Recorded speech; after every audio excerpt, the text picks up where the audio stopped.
Okay, so I'm sitting down with Simon Bean, MBE, British Army veteran. So from my research, you joined the British Army in the early 1980s. You've been to Bosnia, you were in the Gulf War and Northern Ireland. So tell me, what was Northern Ireland like for you as a soldier? Northern Ireland, I went there in 1986. Mm-hmm. That's the year I was born. Was it? Yeah. Jeez, feel old now. So May to October tour, so really a short 4.5 month tour. Right. But you spend about 4 months training to go. Okay. You know, so you're all fired up. 1986, I would have only been 21. I had my 21st birthday in the February. Right, okay. We deployed in the May. So although I was sort of young and couldn't wait to get stuck into it, yeah, I was quite nervous about the whole thing. And I think everybody that was going for the first time was nervous about it. Mm-hmm. The boys that have been there several times, yeah, they were all upbeat about it. They couldn't wait to get there, you know. More of it, they knew what they were walking into. Yeah, they knew exactly. So we were sort of full of apprehension, you know. But the 4.5 months, as it was, you know, went reasonably well, all things considered. Was this after it all sort of died down? The terrorist threat was still high. Right, okay. Back in 86. And we were there for the main sort of 2 marches in July and August. Mm-hmm. So all that sort of came to the fore, and we were deployed, you know, to Newry and South Armagh and whatnot. So, yeah, that was bandit country, really, down there. Bestbrook Mill, as it was known. And, you know, it was a worrying time, but strangely, you enjoyed it. Okay. Because you were soldering, you know, and it was the first proper bit of soldering that I had done since joining, because everything prior to that was either peacetime soldering, which is routine, and training. So, you know, to actually sort of have a pair of boots on your feet and walk the ground. So literally walking the walk. Yeah. Walking the walk. That was, you know, it was classed as a combat zone in many ways, even though the whole thing really is more akin to civil war, you know, between the two sort of warring factions. Okay. So was it then Bosnia that came after that? After that, first Gulf War. Oh, it was the first Gulf War, yeah. So Saddam Hussein. Saddam Hussein. That was when he invaded Kuwait. Okay. And Margaret Thatcher said, we're going to help and liberate Kuwait. You know, good old Maggie. Good old Maggie. And it's ironic, isn't it? We were just talking about Northern Ireland. They tried to blow her up, and then and then we're going to go help Kuwait. Yeah. And I didn't think I was going to go at first, because a lot of the boys had already deployed. Right. I was on tank transporters at the time. So, movement of armour. Mm-hmm. So you do the same job in peacetime as you would do in wartime. And what job was it that you did, sorry? Well, you load a tank onto the back of your truck. Yeah. Your truck then weighs in at around about 110 metric tonnes. More than my car. And you a lot more than my car. And you drive under escort, you know, in peacetime over here. So what we were going to do, basically, when they said you're deploying, because armour was going to be in the theatre of operations, they need tank transporters, great big trucks, to move the armour around to save track mileage. Right. Because track mileage is, you know, sort of can destroy the tank if there's too much of it. You know, it's wear and tear. Yeah. Because tracks are designed for off-road, not on-road, really. So you move them as much as you can by road, you know, wheeled. Understood. That makes sense. So I wasn't going then. I was just training people, and I was sort of, you know, quite happy and content with that. And then 2 weeks they gave us, you're deploying. Things are going to be worse than we first thought, so we need twice the amount of tank transporters, 3 times the amount of crew, because each vehicle was crewed by 3, so you could drive around the clock. You know, and suddenly the whole world became real again, and you thought, oh my God, you know, we're actually going to war. What was your experience of the Gulf War? Was it the stuff like I don't know, like to compare it to some bad movies that have been made. But was it? Have any of them got a kernel of truth, or is it literally? There's always kernels of truth in all the movies, but it's not. How can I describe it? Is probably you go there and you're full of apprehension, and you know that there's an element of danger and that there's a possibility that you're not going to come back. Yeah. You're forever checking your dog tags to make sure they're on you so that you can be identified, and it's just something you do subconsciously. We got there within an hour of landing at Dammam International Airport. All of us that hadn't had jabs suddenly got grabbed and jabbed up, and it was while carrying your gun. Was that right? Yeah. I've had another soldier on who was in the Gulf, Yeah, and he said he literally just had to carry his gun and jab. Absolutely horrendous it was. There was two female nurses from the QAs, Queen Alexandra Royal Army Nursing Corps. One came from this direction, one came from that direction, and they injected you at the same time. And we had 2 shots of the plague, the Black Death, a cholera thing, usual top up on everything that we'd already had as kids and perhaps as adults as well. So tetanus and polio and yellow fever and God knows what. Then we were issued a shed load of pills to take, naps, which was nerve agent pre-treatment sets, because they thought that chemical warfare might develop out of it, because Saddam Hussein had used it against the Kurds.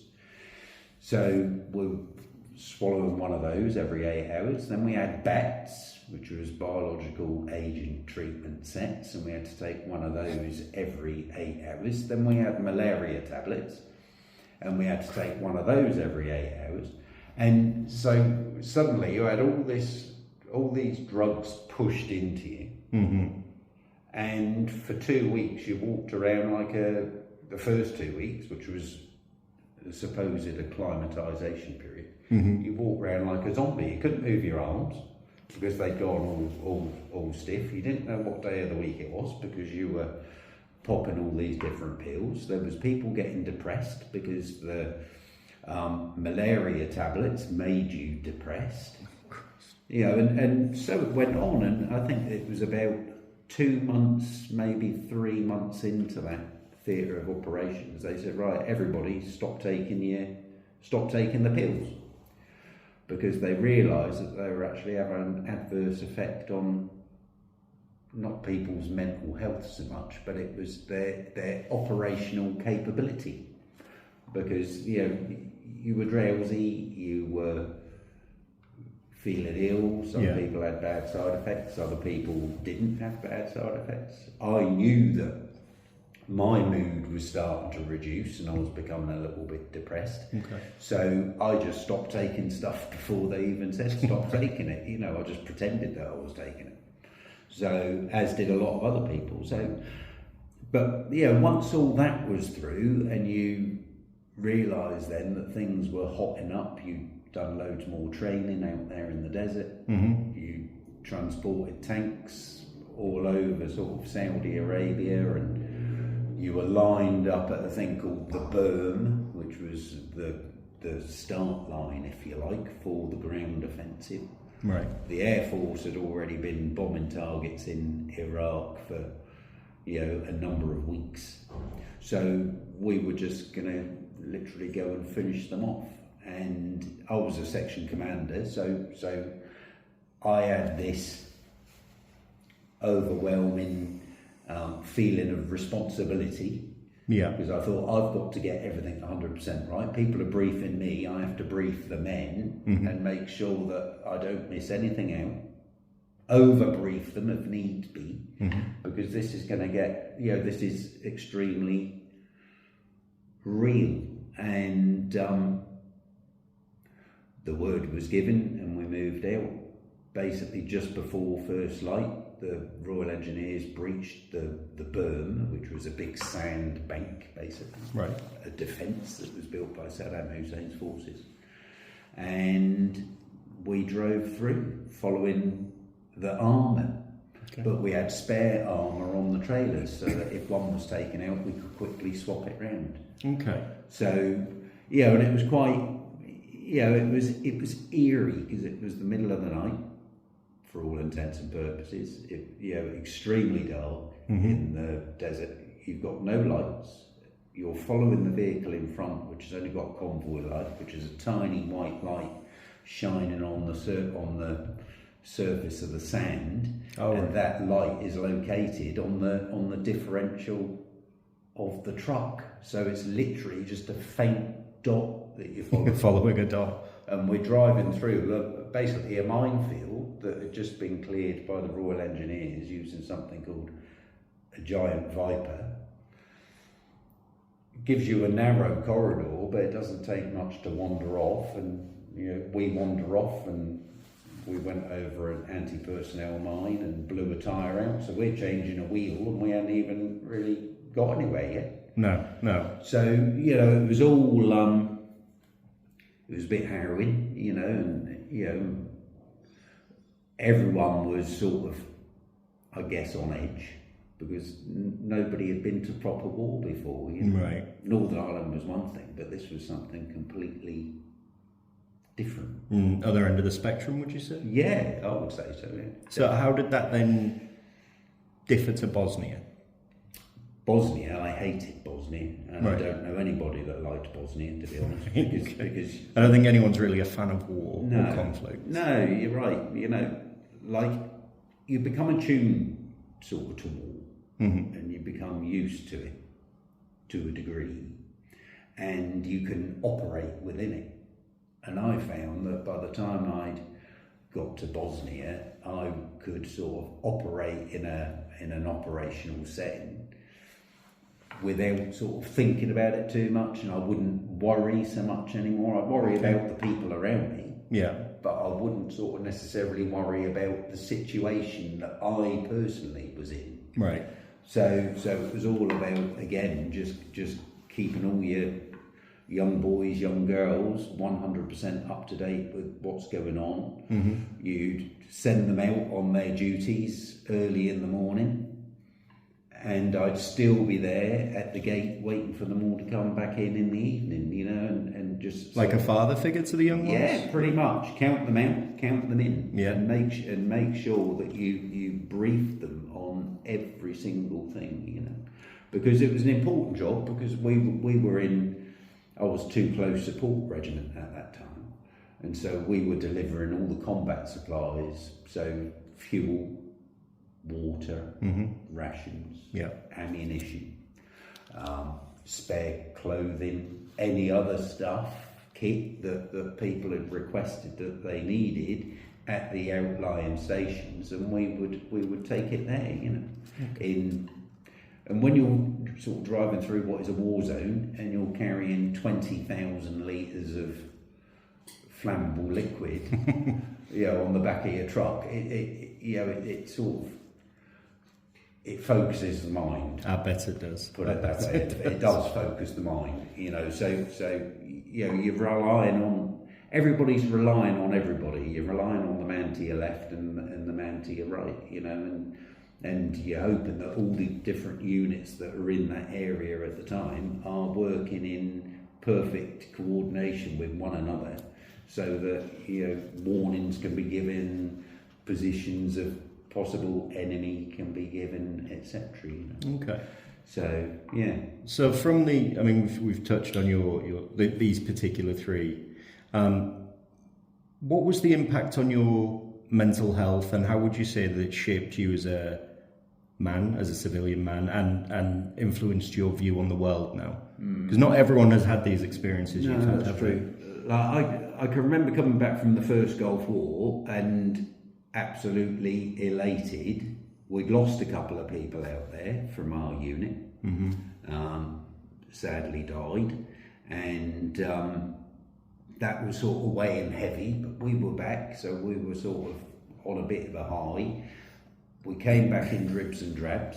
We didn't come back as one solid unit. Right, okay. So we came back as, you know, as individuals or groups of half a dozen, things like that. Depending on where, you know, what chalk we were put in for the flights back. Yeah, okay. So we came back in dribs and drabs. We met up. We went back to our married quarters, met up with our wives and families, etc. And it almost sort of felt quite surreal because you couldn't believe that yesterday you were still in a war zone and today you're at home and you've got the potential to just sit down with your feet up, put the telly on, and watch news about the place that you've just flown back from, you know. How did that impact on your mental health? And that can't be easy. I didn't realise it at the time, but it affected me quite a lot. Right, okay. Because when I deployed, my wife at the time was pregnant with the first kiddie. So upon deployment, I sort of half expected never to see, you know, the newborn baby, my first, because I honestly didn't think I was going to come back. Right. And that was basically based on what the media was saying, how everything was kicking off and it was getting worse by the day over there. But then I made it back, and then as it turned out, I got back about a week before the baby was due, and then the baby was 2 weeks late. Oh, really? So, you know, I needn't perhaps have worried quite so much. But then when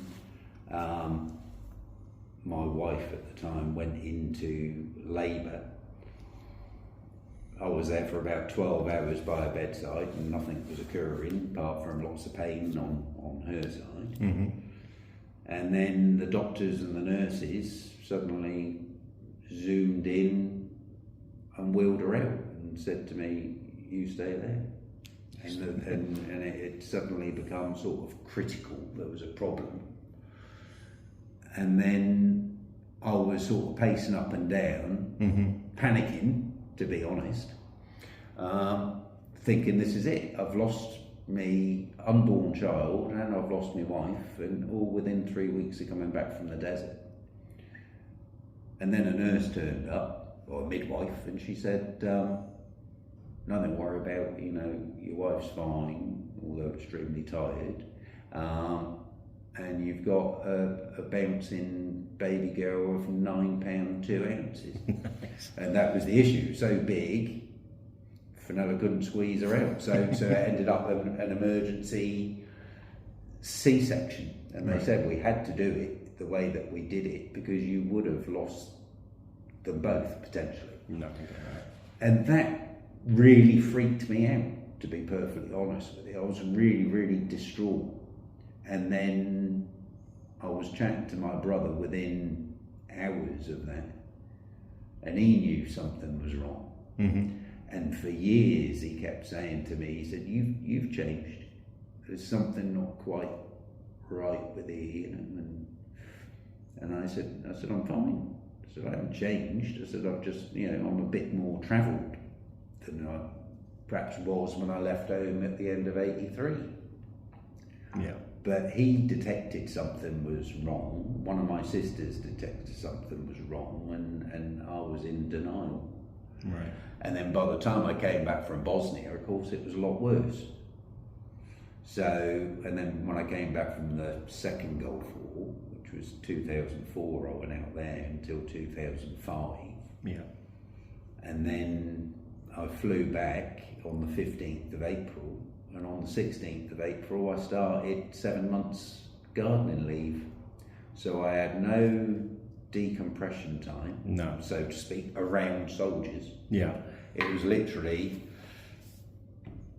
operational environment today, and tomorrow you're sat in your own house. Yeah. Wondering what the hell's just happened over the previous 8 months. All your military kit is in Germany, and I'm sitting in a house in the UK. You know, and so I had 7 months in which to sort of think about stuff. Mm-hmm. I had very little contact with the military at all. 5th of December turned up. I got a phone call and they said, "You're coming in today to hand your MOD 90, which is your ID card. Really? You're coming in today to hand it in." And I went, right. And I drove up, handed it in at the camp gate, and the guard on the gate, who knew me, said, "This your last day then, sir?" And I said, "Yeah, apparently so." And he says, "Well, good luck for the future then." So that was it. There was no and that support. was it. No support mechanism. I've never been in a military barracks since. So since that did day. places like Help for Heroes reach out, or was this before? It that? came to that was end of 2005, and it got to 2016, and things had got progressively worse, and I was starting to notice it, but I wasn't sort of acknowledging it. Yeah. I knew that I sort of was becoming more volatile. Right. Can you give an example? Yeah. If you're comfortable to. Yeah. I was in a bar. Okay.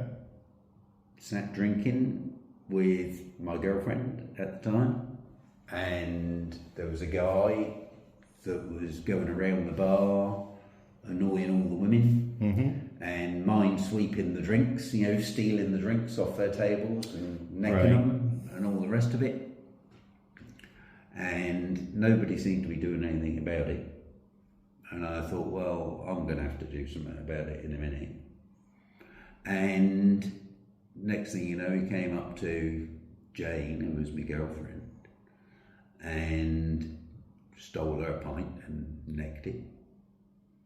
So I just stood up, squared up to him, and literally just pushed him as hard as I could. And he flew over the tables, banged his head against the wall, spent 24 hours in the hospital. I ended up on an ABH charge in Southampton police station. They released me after I gave a statement, said that I would hear from them. I heard from them, and then I went to magistrate's court, and they said, one magistrate said, well, you acted in self-defence. The other magistrate said, no, you went too far, and the other magistrate couldn't make his mind up. So they decided that they would refer it to the Crown Court. So I knew at that point that I was in bother. So I immediately phoned a lawyer, and a lawyer assigned me a barrister, and it was, without doubt, it was the best £3,000 I've ever spent. Because I ended up with a 12-week sentence that was suspended for 2 years. No court costs, no fines. The guy that I'd injured was looking for compensation, and the judge turned around and said, on no account are you getting any compensation. Mr. Beans stuck to the same statement over this period of time. It was about 5 months of time between the incident and me being in the Crown Court. The same statement every time is being made by Mr. Bean, and yet your statement keeps changing. There's always embellishments on it and things like that. And on the day in the Crown Court, he didn't even bother turning up. So all this information that's going to him is via his barrister. So, the judge turned around and said, you're a bit too old now to start sort of gathering up ticks on a criminal record. So he said, you've got one now. He said, let's not stretch it out any further. And he said, and at the earliest opportunity, he said, I suggest you phone this number. And he gave me a phone number to ring. And that phone number was for SAFA. And I phoned SAFA, which is the Sailors, Soldiers, Air Force Association, Families Association. And they turned around and said, we can chat to you on the phone for a bit and see what's going on, but it's unlikely that we can help you. So they passed me on, basically, to Combat Stress. I phoned Combat Stress, and Combat Stress turned around and said, we've got a 6-month waiting list. Could you phone us back in 6 months? So still no support? Yeah, and I said, what's the point in that? I said, if you've got a waiting list, add me to the end of your waiting list, and then in 6 months you can phone me. But that's not the way they operated, and they were in the process of closing one of their centres down, the one in Telford they closed down. Right. So I was a bit sort of fed up with it. to be honest. I phoned the Legion. The Legion didn't want to know, the Royal British Legion. Really? That's interesting. Yeah, same sort of answer from them as it was from... Why has it changed so much? There seems like there's no support. Yeah, there was no support at all, you know, and I was sort of really sort of opening up now because I knew now, because of the court case and what the judge had said and whatnot, that, you know, this was getting serious now. Yeah. And I needed something. I didn't want it, but I needed it. And I was scouring the internet, and I come up against this post came up about the VA, which is the Veterans Association here in the UK, and it's run by a guy called Danny Greeno. Well, I swear to this day that Danny Greeno saved my life. Right. Can you elaborate on that? Well, I'd already tried to commit suicide after the event that happened in the bar. Right. And then being turned away by these different associations, agencies, charities, call them what you will. I phoned Danny Greeno. Danny Greeno was just a voice on the end of the phone. Mm-hmm. I spent 3/4 of an hour speaking to him. Yeah. And he turned around and said, right, he said, you're not going to like this. He says, but I can't help you. But I know someone who can. And that's the difference, isn't it? And He that knew someone. was the difference. Yeah. And he put me straight onto Hidden Wounds, which is part of Help for Heroes. Right. I drove up to see them and spent 2 hours chatting to this psychiatric nurse. She showed me all round the place, Tedworth House, and I thought, Jesus Christ, she's going to sign me in. Right. Why is she showing me everything? You know what I mean? I was starting to get a bit sort of anxious about that. Mm-hmm. And then she turned around and said, oh, I'm just waiting on my supervisor. And her supervisor rocked up and said, Simon, I'm so sorry, but we can't help you either. And I thought, what's wrong with me that, you know, nobody, everyone's sort of turning around and saying the same thing. Simon, we can't help you. But then she elaborated and said, look, she said, you're at a level that we can't deal with. Yeah.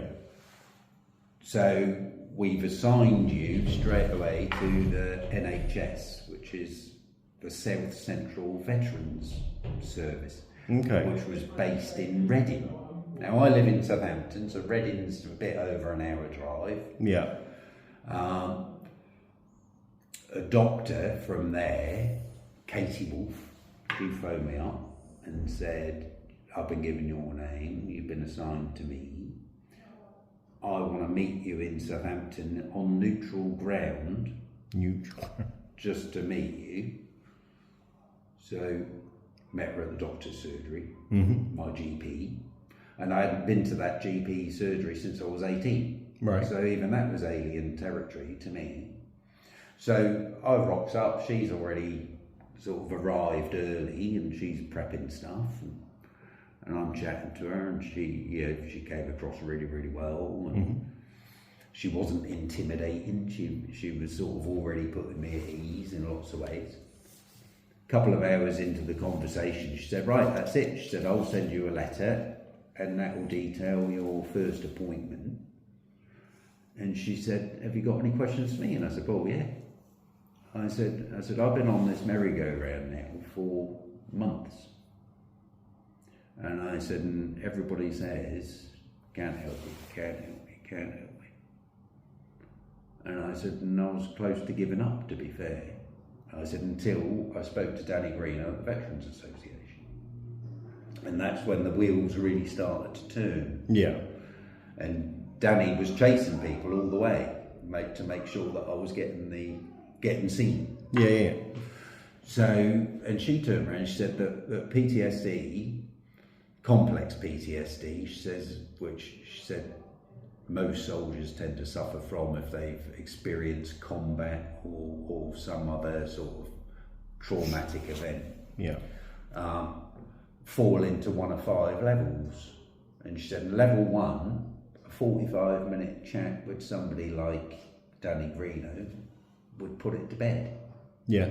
But she says level 2, you probably need that 45-minute chat and then some group therapy, and that would put it to bed. And she said in Help for Heroes, SAFA and the Royal British Legion can only deal with up to level 2. So already I know now that I'm level 3. Okay. At least. Yeah. So she then says level 3 would be telephone chat, interview that I've just had with herself, some group therapy, and then one-to-one. Takes as long as it takes. Level 4, you might have to supplement that with what they call CBT, which is cognitive behaviour therapy. That's right. Yeah. And maybe some medication. And then level 5, you're basically signed in. You're in a padded cell for as long as it takes. Yeah, the good old rubber ring. So I said to her, oh, I'm 3 then. And she said, why do you think that? And I said, because the others couldn't help me and they can only deal with level 2, so I must be level 3. Yeah. And she said, you're not right. And she said, and this is what we need to sort out. She said, you're actually level 4, bordering on 5. Oh, really? So I was inches away from the rubber room. On account that, by this time I had 2 suicide attempts. This fight in the bar. I wasn't making friends very quickly, but I was losing a shed load of friends rapidly. Yeah. Because I just become argumentative and obnoxious and everything that I am now, really, to be honest. Well, that's not my experience. But in a really sort of nasty, horrible. Yeah, I wasn't a nice person. Put it this way. I spent 2 years with Casey Wolf.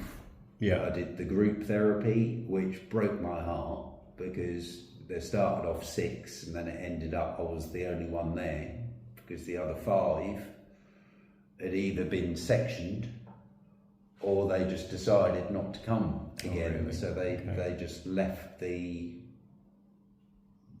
assignment, if you want to call it that, I suppose. And and the stories they were telling, and you begin to feel like a bit of a fraud in lots of ways, right?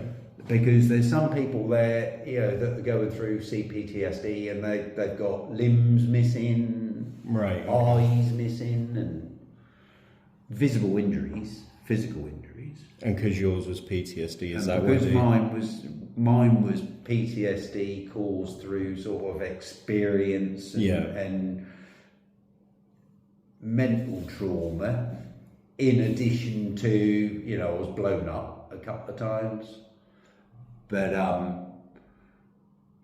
that doesn't sound like the best way to spend your day. Still in one piece. Yeah. So buried under a building when the building got bombed. So although I dislocated a shoulder, broke ribs, fractured skull, my eyes are at different levels slightly because my eye socket's fractured. And then I got blew up again with an RPG in Baghdad in 2004. So lots of near misses, there's always an angel on my shoulder for some. It does seem like you've had one, for some strange reason. So, but like I say, I'm all in one piece, and so I was always sort of feeling a little bit sort of fraudulent. But the nurses up there sort of soon got me out of that and said, well, it's not about so much the physical, it's about the way you file stuff in your head. Yeah. And your filing system is a little bit untidy, and we need to tidy it up. Is basically how they put it. Okay. So 2 years down the line, I was signed off, not cured, but able to manage it. No, and that's good. And so if I know now if something's happening in my head, if something's starting to overwhelm me, I just disappear off. You know how to manage yourself. Yeah, and I'll spend 5 minutes on my own, muttering to myself.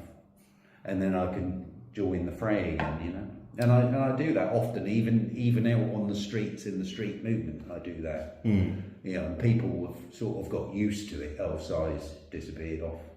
He'll be back. Don't worry. Just give him a minute. Yeah, just give him a minute. Okay.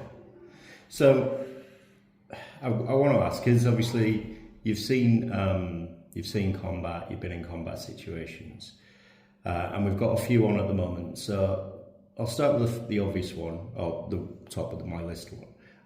What's your view on this situation with Russia and Ukraine?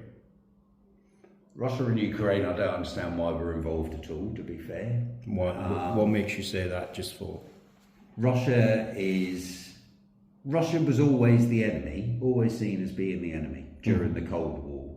And the generation sort of before me, the generation between the Second World War, between the Second World War and up to my generation, Gen X, was pretty much Cold War soldiers. We trained, everything we did was to fight the Russians, preparing to fight the Russians. And we were always told, being based in Germany, you know, and I spent 14 years based in Germany, was told, oh, when it kicks off and the Russians come through the Minden Gap, you only have about 6 hours to live and it'd be game over.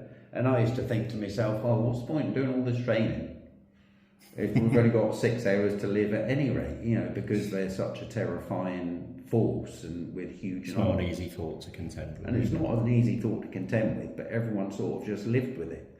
And we sort of used to joke about it, you know, go to the bar of a night time and joke about it. And just say, don't worry, if it kicks off, you only have to put up with it for 6 hours. You know, and you know, squad. That's that camaraderie, isn't it? So, you know, and so when suddenly they had the enemy and then they're not, and you got Margaret Thatcher making friends with whoever, was it Gorbachev? Yeah. So suddenly it's over, so to speak. The Cold War has ended and it's never ever gone into a hot war, and the wall's been pulled down on the 9th of November, I think it was. I think it was, yeah. 1989, because it was another 9/11, but the 9 and 11 was the other way around, That's it, yeah. But and suddenly it sort of ended, and then Germany got swamped with refugees. So all the East Germans, if you like, moved into the West, and then... Yeah, it seems funny. No one went to the communist side, did they? Nobody went to the commie side. I think a lot of resentment towards communism, socialism, sort of grew out of that. Right. It was something I was never interested in. I was never interested in politics. I grew up in a Labour voting family. Once I joined the army, I became a Conservative. What changed? Voter. I think because the soldiers tend to be sort of apolitical, you know, they don't sort of pick a side. But you used to do your vote by proxy, so you used to get your mum to do your vote, or you could do it via a postal vote if you were a serving soldier overseas. And so most people used to just go for Conservative, because it was, and you found that sort of the police always used to go Conservative at that time. Military tended to be Conservative at that time, and I think it's something that's sort of just impressed upon you by the people above, because they're all officers, and so officers tend to come from the middle classes, and the middle classes tend to sort of vote more for Conservative than they would. So it's more a culture thing. It's more of a culture thing, I think. So, and at the same time, there was a lot of patriotism going around because the Falklands was 1982, and I joined at the end of 83, and so it was very, very fresh in the minds of a lot of service personnel, and so even service personnel perhaps that voted Labour during the lead up perhaps to the Falklands and through the Falklands changed allegiance when they saw that Maggie had the backbone to deploy troops and get the Falklands back. So Yeah, so you know, that's the way it was. What was your original question? Just your view on Ukraine and Russia, the conflict. Right. Yeah, so you know, Russia was sort of now dead in the water, and then politicians, being politicians, still want to sort of stir the hornet's nest. So they're talking about anything that's bad in the world. Yeah, the Russians did it. Anything that's semi-bad in the world, it must be the Chinese, and so on and so forth. And because they're all allied, then you sort of rub along with it a little bit, even though you might in part disagree with it, you know. So going from there to the other conflict going on at the moment, which is, as we're recording this in August 2025, Israel, Palestine, the Gaza situation. What's your view on that?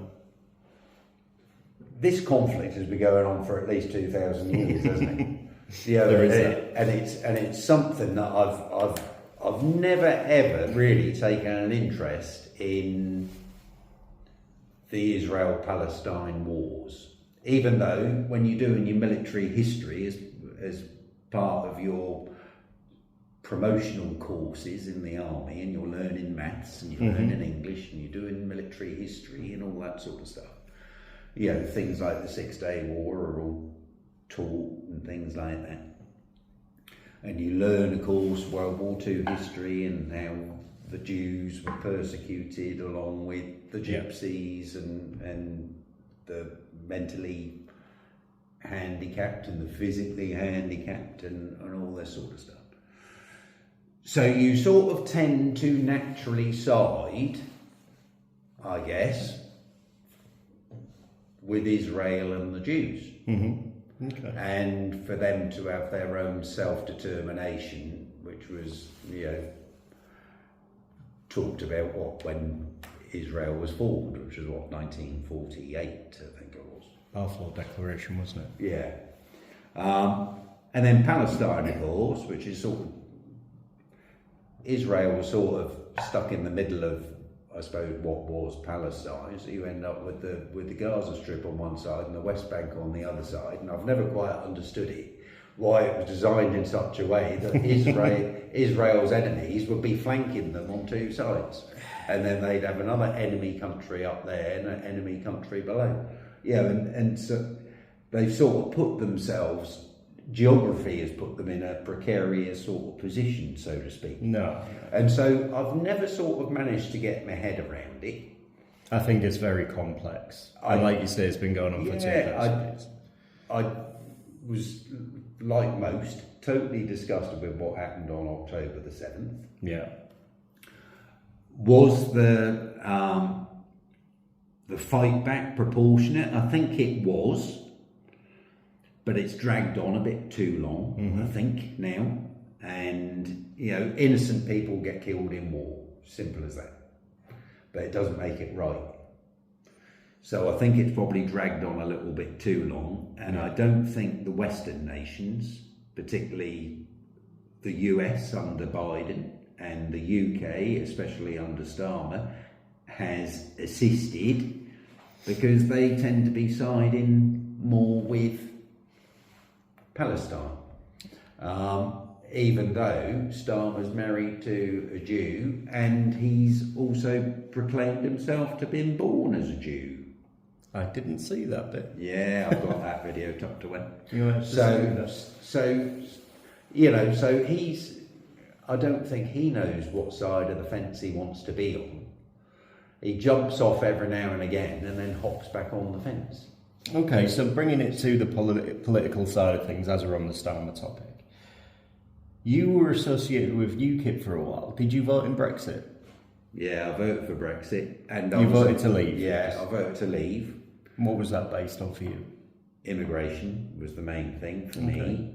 Yeah, and just for us to have our sovereignty back, and again back to that self-determination thing. Okay. And not being sort of living under the diktats of Brussels, which is just a bureaucracy at the end of the day.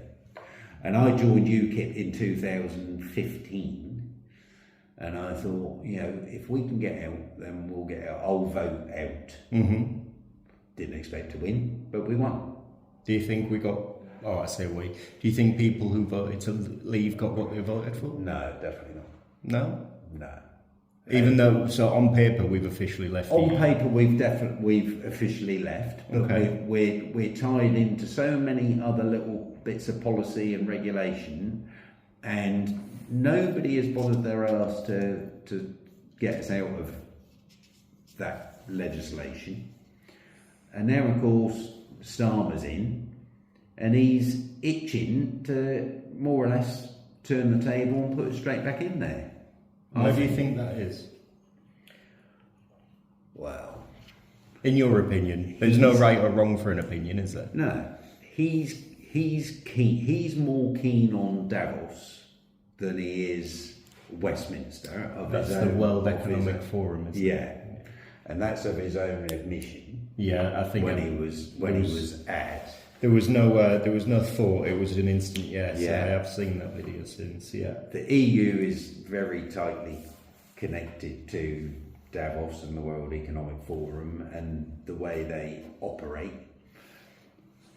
Von der Leyen is all into, international treaties and things like that, and I've been researching EU military unification since I read about it in 2010. Is that the EU Defence Union? EU Defence Just Union. for those who don't know, and not everyone will, can you just run us through it if, for a layman? Yeah, 2009, the Lisbon Treaty was signed under Tony Blair and George Robertson, and they proposed to put the United Kingdom into EU Defence Union with Brussels basically holding all the cards. So it would mean, some people would have heard of the European Army. Yeah, I've heard of that. So, but the European nation. and it's partially right, Right.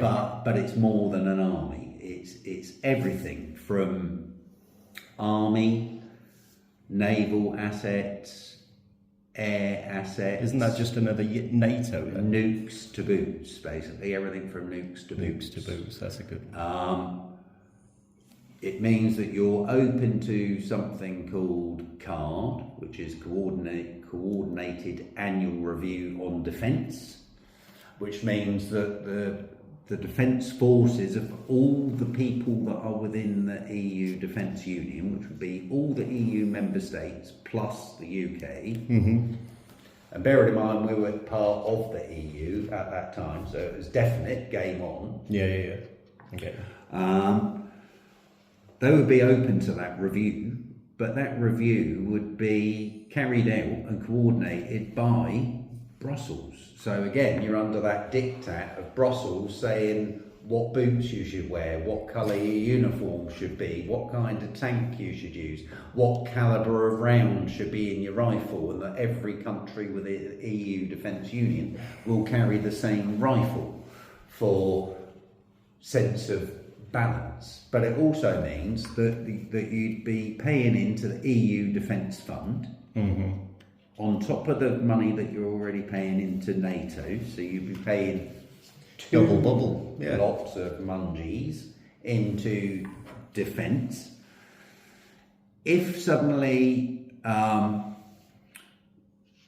one of the neighbouring countries to the EU kicked off, so like Russia, Ukraine now, Yeah. the EU could turn around and say, right, we're going to deploy against Russia, and UK wouldn't get any say in it. We would just have to go along with it because EU's decided. So I wasn't keen on all this when I read it first in 2010, and then I just kept researching. 2012, I started posting bits up on the internet. Once I'd sort of learned what the internet was, and could sort of use it a bit better. And of course, Facebook, I joined that in 2010, so I sort of had a bit of a handle on it. But I started funneling bits of information out, and then around about 2018, I started talking about it on the street, in street protests. Was that for UKIP or was that just? I did it for Gerard Batten and UKIP on, I think it was December the 7th of 2018. Yeah. And then I did it again at the Brexit Betrayal March, which was the 29th of March 2019. And there was me on stage, there was Tommy Robinson was on stage, there was Gerard Batten, all the usual sort of UKIP cronies that were about then, and various other speakers. And of course, Gerard Batten said to me, you know, you touched briefly on EU military unification, or EU Defence Union, as it's also known, back in December. Can you talk about it again, but elaborate? So I did some research to make sure that I was still 100% up to date to the very minute, if you like. And on the train between Southampton and Waterloo, I was still typing my speech on my iPad. And then I just went out and roared it for 13 minutes. And it's still there, still popping around in the ether. There was 10,000 people at that, and nobody could actually believe what was going on and what was being talked about, because Theresa May was just about to sign the final piece of paperwork to put us into the final pillar of EU Defence Union. And that final pillar is known as PESCO, which is Permanent Structured Cooperation, which means that we, even though we're not within the EU now, we're still tied by the Lisbon Treaty of 2009. So if we pay into the EU Defence Fund, we open ourselves up to CARD, the Coordinated Annual Review on Defence, Right. and allow Brussels control, then we can assist neighbouring states. All sounds nice, helping your neighbour out as and when. But with politics, it's never what it says on the tin. No, where does it stop? And if you fall out with a country within NATO, and you're a member of NATO, and you're also a member of the Defence Union with Europe, and Europe decides that it's going to go to war against this NATO nation, what side of the fence do you actually choose? Because you can't just run along the fence and say... It seems very messy. Very messy. Well, Keir Starmer's trying to get us back into that. Right. So I've just brought up a 4-video series, which is me just talking direct to camera. Yeah. Talking about it. So there's 4 of those. I'll put the link below when this goes up. So people that's can on find Facebook, TikTok. It's on my YouTube as well. We'll find it. And all that. That's called the Secrets series. I've called it the Secrets series. Yeah, and I've just started the Stand, Fight, Protect series. So I'm working on video 2 for it now. Okay. Yeah, as I say, we'll put the links in for that. So you got awarded an MBE. Yeah. by Her Majesty Queen Elizabeth II. What's that like? What was it like for you? Obviously, everyone's opinion will be different. Yeah, it was strange, really, because after the first Gulf War, I picked up, as we call it, a promotion to the rank of sergeant. Okay. And I was posted. Now, I had a choice of where I wanted to go, pretty much. Doesn't mean you always get your choice. But I turned around and said, well, you know, I've been in Germany for 8 or 9 years. I'd like to go back to England for a tour of duty. So they put me in London. Okay.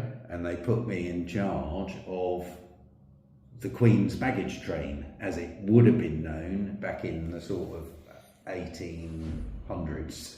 Is that the train that's recently been decommissioned? Yeah, so it was or is going to be? Literally a train which wasn't running anyway when I went there, and the other part of the Queen's baggage train was basically horse-drawn carriages. So every time the Queen's going from Buckingham Palace to Sandringham, she said, I want to take that chest of drawers with me because it's got my best underwear in it.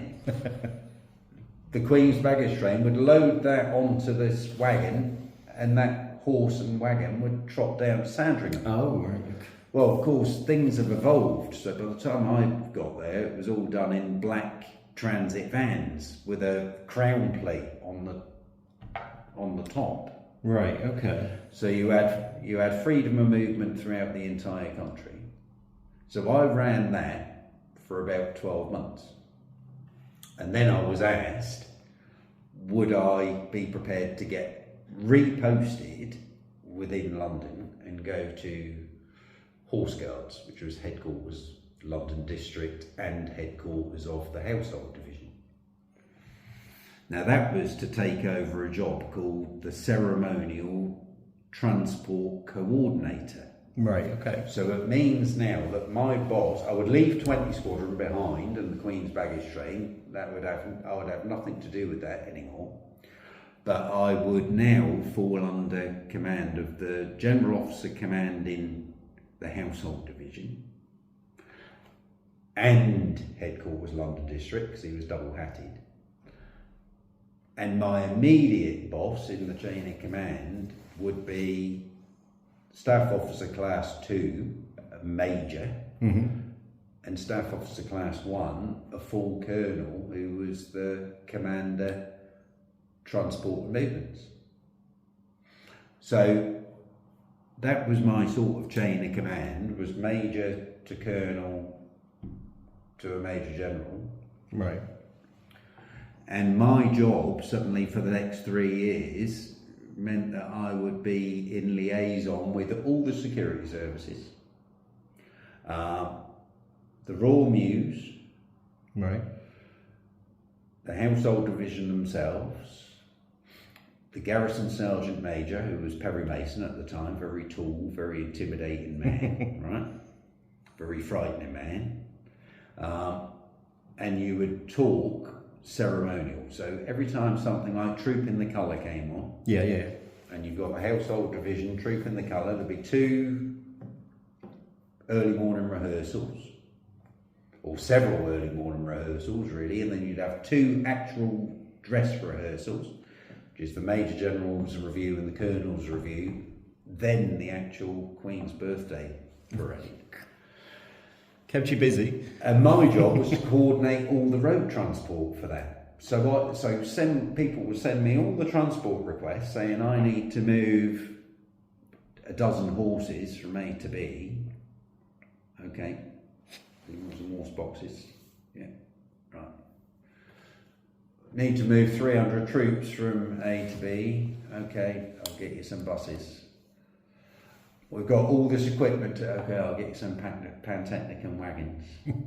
You'd have somebody, if it was for the Royal Tournament, remember the days of the Royal Tournament that used to be held at Earl's Court? The guy that was in charge of that would turn around and say, I need 200 40-foot ISO containers and 100 trucks and trailers to move them for the entire period of the Royal Tournament. So you end up hiring it all in civil road transport. So there was loads to do. It really kept you busy. But at the same time, the ceremonial season, because it comes in little chunks, that takes up probably 7 or 8 months a year. The rest of the time, you're just in the office and you're doing other stuff. Right, I get other transport-related stuff. So you'd be involved in the London security plan. So if London suddenly had to be evacuated for whatever reason, you're all involved in that. I'm involved in that planning. I get you. To do that. So again, you're talking to the security services a lot and the police, etc. And then you get roped into things like the Princess Royal needs taken somewhere. Okay, what you need to speak to is Alan Greenwood at 20 Squadron. He runs the limousine section. No, this isn't a limousine type job. It's a bit on the QT, right? Okay. Well, what you need then is a car and a close protection driver. Yeah, that's where you come in. Right. And because I was close protection trained, they would give me a car and I would drive that car along with another close protection operative sat in the front and would take the Princess Royal to wherever she wanted to go. So for non-routine and secure taxi. non-ceremonial stuff, like a secure taxi. Yeah. So you get roped into that. And you wouldn't do it all the time. Probably half a dozen times, I think, over that entire period that I would have driven her somewhere. But of course, in the background going on, I didn't know there was a report written about me from the First Gulf War, which was putting me forward for a medal, and then the Commander Transport had written one and had put me forward for a medal whilst I was in London, and the GOC of the Household Division, the General Officer Commanding the Household Division. So that was the beginnings of the MBE. And that was, all that got sort of compiled. It heads off to St James Palace, gets all the various signatures and things on it, and the day of the Queen's birthday parade, because you're military, civilians get told a few weeks in advance that they've been put forward. Military don't get told they've been put forward at all. It's just the morning of the Queen's birthday parade, as it was, God rest her soul. You receive an envelope, hand delivered, with the royal crest on it, and you open it, it says,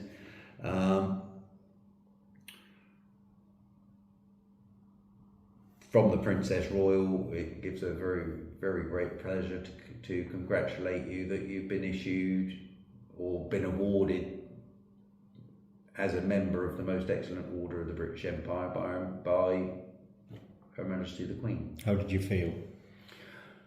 You could have knocked me down with a feather, to be perfectly honest with you, and it couldn't have come at the worst time at the same time, because my head was bubbling up because I had the Queen's birthday parade on that day, and I'm sat there in the office from 2 a.m, coordinating everything on great big sheets of paper, no computer, pointless because I didn't know how to use it, so it was just a big paperweight. So I've just got all these big bits of paper everywhere, most of it handwritten. And as the phone was ringing, I was fighting those fires that were coming in as they came in. My bus hasn't turned up, right? I'll deal with it. Yeah, I get it. Or whatever. So I was dealing with all that at the same time. The courier came in and said, "Oh yeah, I've got this for you." I felt immensely honoured. I wondered who had put the recommendations in. I found that out the following sort of week. Yeah. I was contacted by the Commander Transport at the time, and he said, you can start using it straight away, but you won't get awarded it until later in the year, and all this sort of stuff. And as it was, that was in the June. And I got awarded it. It was actually pinned on by Her Majesty the Queen in the November. What was she like? Lovely. Yeah. Was she as stoic as she appeared? Yeah. Amazing. Yeah, so I loved her to bits, to be fair. To go from getting an MBE, which is quite it's a high honour, isn't it? To then receiving a nickname, the Maverick Veteran. Yeah. Where did that come from? And how do you feel about it? Obviously, you didn't give yourself a nickname. No, that's right. But I was in London during that tour, doing the coordinating stuff, and it almost passed me by, but the RCT, the Royal Corps Transport, which is the corps that I joined and the corps that I loved, was suddenly swallowed up along with 4 other corps to form one giant corps. So you had the Royal Corps Transport, the Royal Army Ordnance Corps, the Postal and Courier Division of the Royal Engineers, the Army Catering Corps, right, killed more people than anybody without a shot being fired, and the Royal Pioneer Corps, all fell under one cap badge. You are now known as the Royal Logistic Corps. Right. We immediately renamed it the Really Large Corps. Nobody liked it. Everyone was jealous about their own part of the big cap badge, if you like. I only cared about transport. I didn't care about stores. I didn't care about cooking. I didn't care about, people digging trenches and digging war graves and things like that. That had nothing to do with me. I was transport. And of course it takes that generation to filter out so that it becomes 100% people that join the army into the Royal Logistic Corps, embracing that corps, But of course, as a result of that, I ended up with the commander transport movements had moved on, and he was RCT. He got replaced with a new colonel who was Royal Army Ordnance Corps. Right. And so straight away there was a bit of a rub, a little bit of conflict. And I,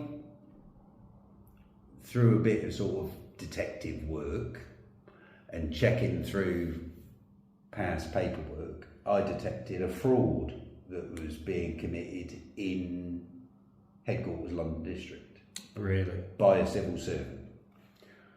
Now, interesting. I reported that fraud, and it got what we used to call staffed up. You probably call it escalated. Yeah. Escalated up the chain. Yeah, we would call it staffed up. You staff it up. So it goes up the chain of command. And it was suggested to me that I don't investigate any further, that I just leave it and pretend I never saw it.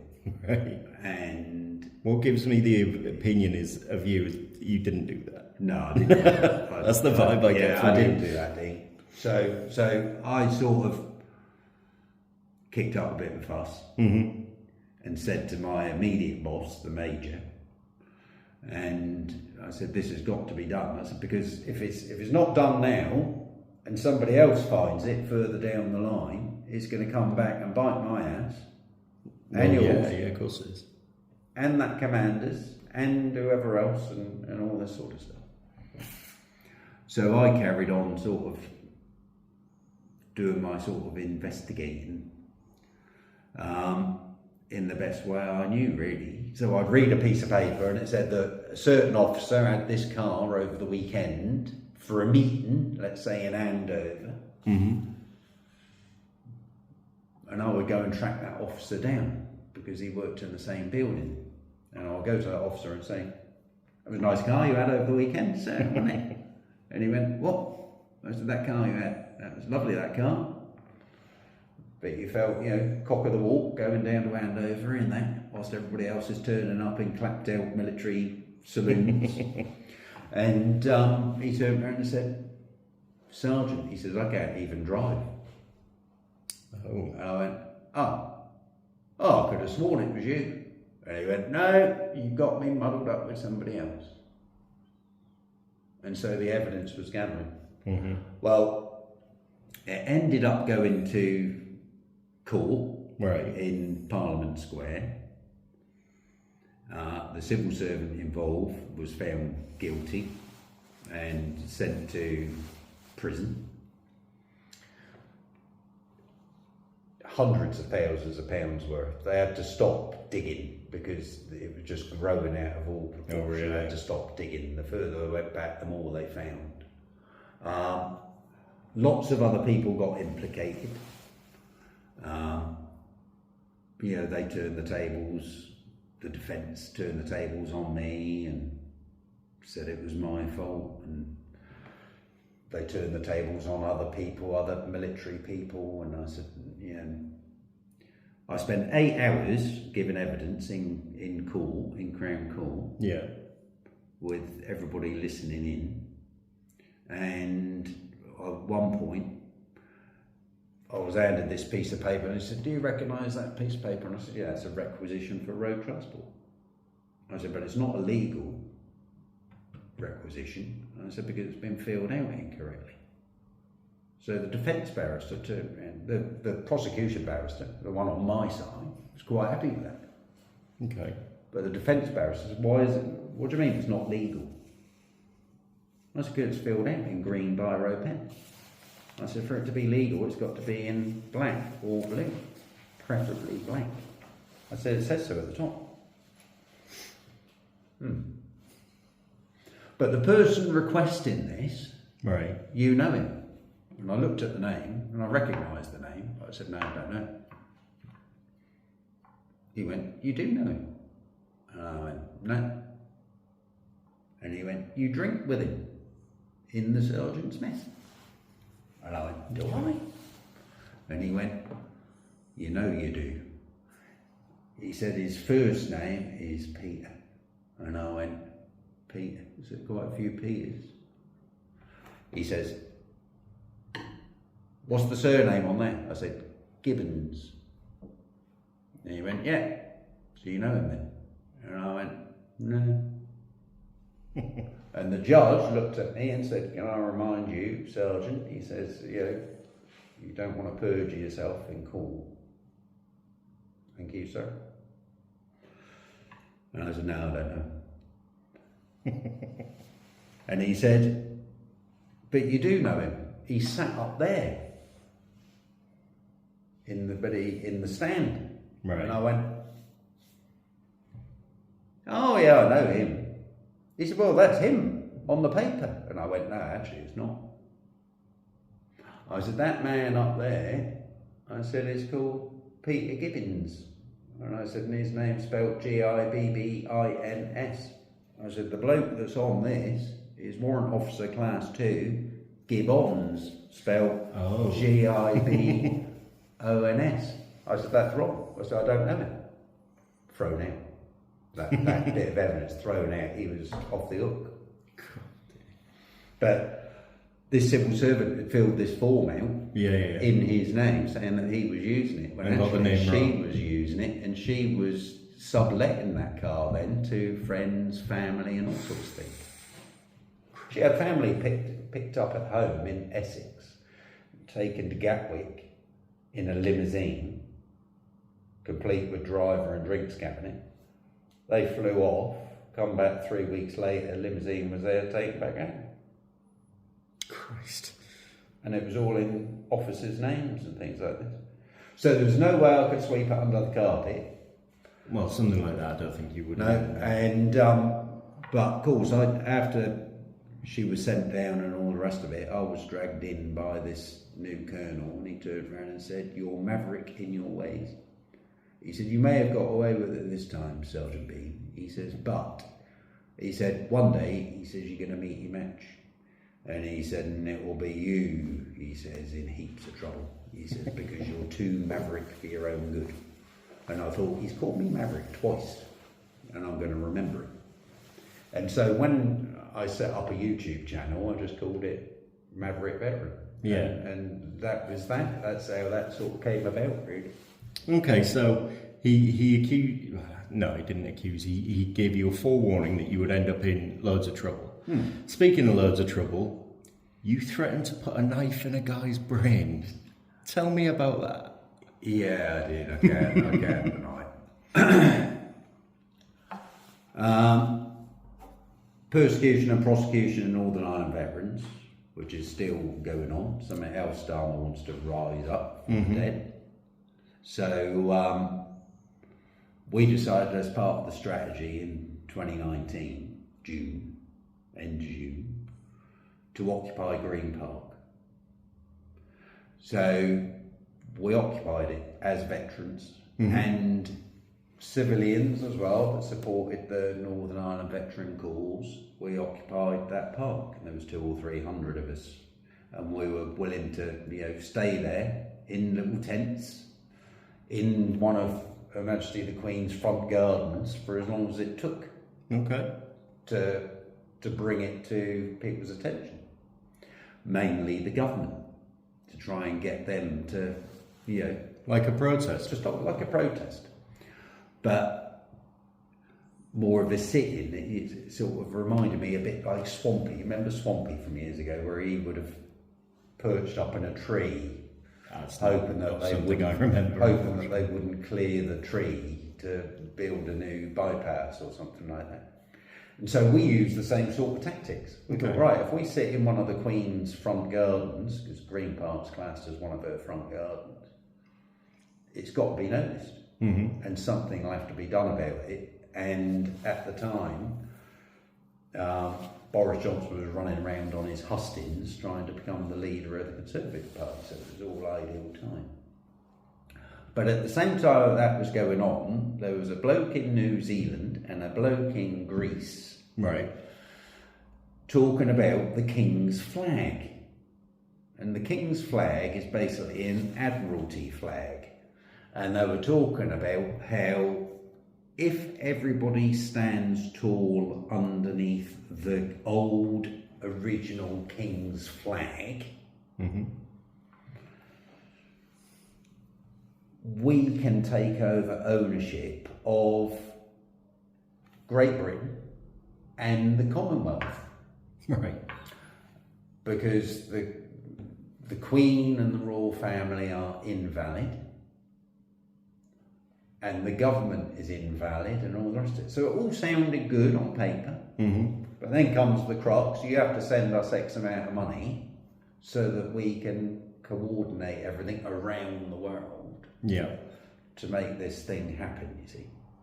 So I started calling it the King's Flag Scam.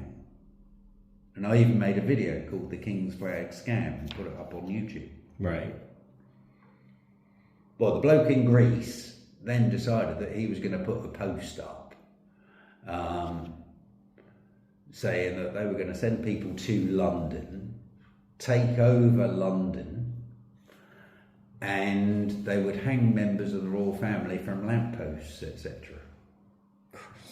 So, me being me, and at that time sort of tripping out a little bit on me PTSD and everything else, just generally pissed off about everything that was going on in the world at that time, I phoned him up. Right. Well, I say I phoned him up. I did a video, a live video on Facebook. And Right. I said, you threatened my queen. I know where you live in Greece. I'll jump on an aeroplane, I'll fly to Greece, and I'll put a knife through your fucking brain, you cunt. But that went down well. Yeah, it went down like a fucking lead balloon. Yeah. So, lots of people liked it. He didn't like it. Can't wonder why. The next thing was there was loads of grief going on all over the internet about it. It then turned into a spoof thing. I'm running around Green Park with a plastic knife going through my head. I've seen the pictures. Like an head bag. That's it. At Halloween time. Yeah, saying, oh, I admit defeat, you know, you've got to me first, blah, blah, blah, blah, blah. We had an interview with the Royal Mail online, and the King's Flag people turned up at that. Right. And got promptly chased away from the park. There's only 3 of them, and they were only young lads and wet behind the ears, and they came back afterwards with the flags folded up and put away in a bag, apologising. So that was all good. But yeah, so it wasn't my best moment on the internet, I must admit, sort of saying, you know, I'm going to come to Greece. Bit of infamy. Yeah. What's your view on the country as it stands at the moment? I mean, people have thrown around the word that we're being invaded because of the small boats crossings and migration and things like that. If you, well, there you go. Do you think we're being invaded? Yeah. Okay. Expand. I call it an insurgency of young men of war-fighting age with an agenda as yet to be declared. So based on that, what's your opinion of the hotel situation? Look, these hotels, since they started using them, I know they've been using them for years and people just never even knew about it. Mm-hmm. But since it's become apparent that they're using the hotels, so the last 2 or 3 years, people have become more and more aware of it. These hotels are meant for tourists and things. This country relies quite heavily on tourism. Mm-hmm. Americans coming to London to watch all the pomp and pageantry and ceremony that goes with it, etc., etc. Even just something as dull as, changing of the guard, that we see as being quite dull because we've seen it 100 times, Yeah. but they get really excited about it. Well, with all these hotels being taken over, there's nowhere for these Americans to stay now, or there's nowhere for the Chinese to stay, etc. So it's having a detrimental effect on tourism. Right. With let's say the demographic changing within the country as well, people sort of come to England and expect to see sort of British people. Yeah. Of a mix of colours. What they don't expect to see is Arabs and other people from the Middle East and North Africa and Sub-Saharan South Africa all sort of appearing in the country in their droves and hanging around on street corners, perhaps in a dozen at a time, stealing phones, harassing locals, running around with machetes, etc. So the government, I don't think, has the will to deal with it. Okay. And this is the Labour Party government. This is the Labour Party. Okay. But then the Conservative Party, they didn't have a will to deal with it either. Okay. Boris Johnson is massively to blame, I think, for this, because he allowed a million in during I think that's what they call the tenure. Boris wave, isn't it? The Boris wave. Yeah. So he allowed a million in, most of them legal. But of course, you got people, somebody comes over to be a student in one of the universities, they bring their mum, their dad, their grandma, their grandpa, and so up to 3 generations of people, which is ridiculous. And I know Labour's trying to curb that now to reduce the numbers down on that. You've got loads of people, the Home Office doesn't know its ass from its elbow. You've got all these people that have come over on legitimate visas, but those visas have expired, so they're now overstayers. But the Home Office don't even realise that they're still here. There must be a system within to sort of say... Sounds like they're very incompetent, or they don't... Oh, yeah, it just sounds very... I think that's what it is. It's just sheer incompetence. And then, of course, you hear little snippets of information that just suddenly float through the ether of the internet saying, did you know that there's 700 migrants that actually work as civil servants? I didn't know that. No. Within the Home Office, and you think... You would think they would be legal migrants. Though, and they're legal ones. Yeah, they must be if they're in the Home Office. So they've got residential status and all that sort of stuff because they came over legally and have gained British status. But they're originally from foreign lands, so they're first generation in theory, second at best. So you then sort of wonder, have they got an agenda? Are they trying to get more and more and more of their demographic into this country to undermine the British? Okay, so from that, just hold on to that thought a minute. There's a big thing at the moment, as we're recording this in August 2025, about raising the flags. And this means people are putting up St George's crosses, people are putting up I've seen Norfolk flags in Norwich and Norfolk, and people are putting up the Union Jack. So number one, is it patriotism? And number two, do you think the pushback against the flags coming up is part of that civil service bubble? I think it is patriotism. It's also a certain amount of defiance. Because I think Birmingham keep taking them down and they keep putting them back up. Yeah.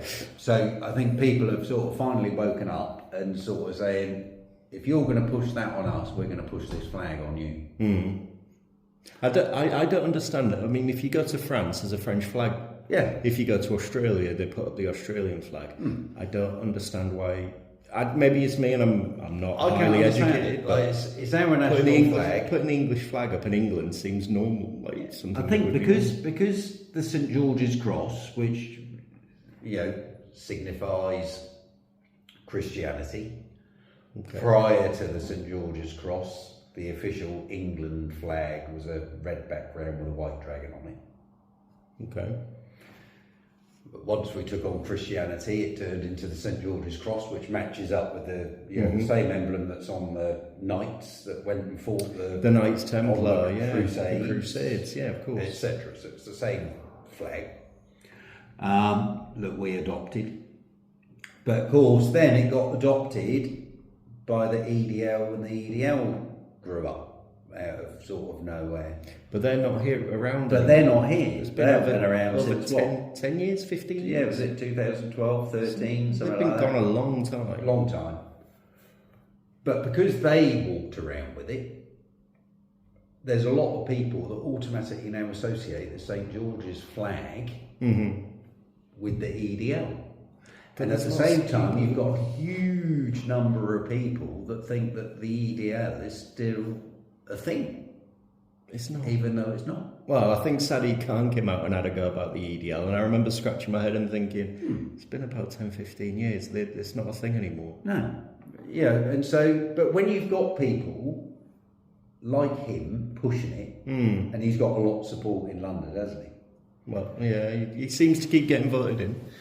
You know, I think what it is because the demographic that suits him is growing in size in London, and the demographic that the tourist expects to see in London is shrunk. They've taken white flight and legged it up north. Yeah, that's what they call it, white flight. So on a daily basis, he's getting more and more people that sort of suit his agenda more. And so he can keep sort of spouting his BS and people just suck it up. No, I get that. But the good thing is, I don't think he can run for another term, can he? I have no idea, to be fair. I don't live in London, I live here. Yeah. But I can only go by what I see and read. I think he can only have 3 goes. So it's been quite an up and down and heavy conversation, and I appreciate you giving me well over an hour. So, pleasure, mate. Just here, if you would, just to lighten it before we finish, give me a funny story from the days when you were in the service. There's got to be something funny. A funny story. Squaddy camaraderie. If for its legend, there's got to be a funny story. Well, let me think. It might not happen to you, but you might have seen it. There's got to be something. It touches on sort of suicide, right? And matches the darkness of this matches conversation. The darkness, but there's humour involved, and it was a soldier that was. I was running the ranges. Yeah. In Germany, and we were doing a range of weapons: self-loading rifle, 7.62 millimeter, the light machine gun, also 7.62 millimeter. And submachine guns, which are 9mm. Now, everybody was sort of handling these weapons. They were being trained on these weapons. One of the boys, unknown to us, disappeared off into the woods with a 9mm submachine gun. Not known for its fantastic accuracy beyond sort of 25 metres. But you'd expect it to be fairly accurate at sort of 2 inches. Anyway, this guy wandered off into the woods with the intentions of shooting himself with it. Right. One round went through his shoulder, the other 2 rattled off into the trees. We all ran over to find out what was going on. And he was laid on the ground moaning and whinging, as you would. Mm-hmm. But he missed and, thankfully he was alive. So got a bit of treatment. Wouldn't have been much in them days. Would have been, a quick chat and then sent back onto the soldiering. And then over in Northern Ireland with me, I walk into the male ablution block, so the toilets, and I'm there pointing Percy at the porcelain, and suddenly the roof comes down, and I thought, what on earth? Wanders round to the cubicles, puts my foot through the door to find the same lad. He's tried to now hang himself from the rafters of the And pulled the enclosure roof and pulled the roof down. and that's a good way to end. Thank you ever so much for your time.